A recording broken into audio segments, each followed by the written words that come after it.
خۆت وەکو فەرهاد عەونی تا چەند لە خۆت ڕازی؟ لە خۆم ڕازی نیم.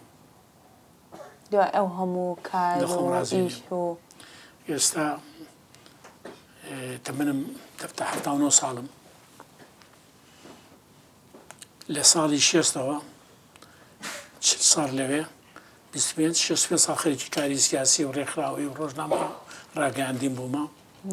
بێگومان ئینسان لە هەندێک قۆناغی ژیانی تووشی هەڵە بووە، تووشی زیادە ڕۆیی بووە، تووشی ئەوە بووە کە تەتەڕفی لە هەندێک شت کردووە. من لەو شتانە پەشێمانم. یعنی ئەگەر جارێکی دیکە تەمەن وەکو دەڕێ خودای بارەک تەعالا بجێرتەوە جارێککە ئەو هەڵانە ناکەمەوە کە دەرێم لە خۆم ڕازی نیمە. کاتێک ئینسان لە خۆی ڕاز دەبی کە 100% کە تووشی هەڵە نەبوو بێ. دەتوانم بڵێم لە چ پەشیمانی؟ پەشێمانی فەرقەیە. پەشێمانی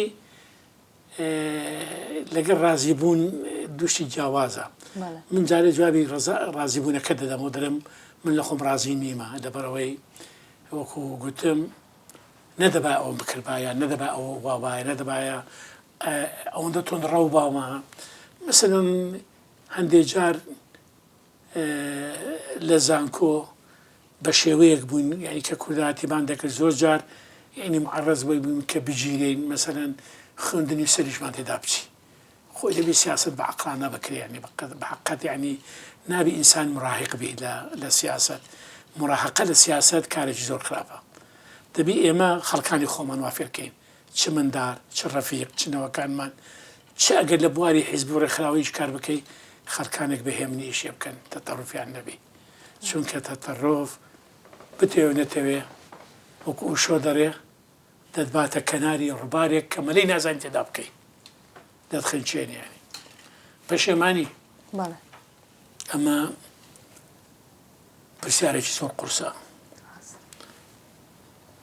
ناتوانم لەو دیبانەیە جوابتان بدەمەوە، بەڵام ئەگەر خوا تەمەنم بدا بەتەمام منیش وەکو عەلی الوەردی کتێبێکی من وحی 80 یعنی لە وحی 80 ساڵەدا ئینسان کە دەگاتە تەمەنێک ڕابردووی خۆی هەموو دێتە بەردەمی.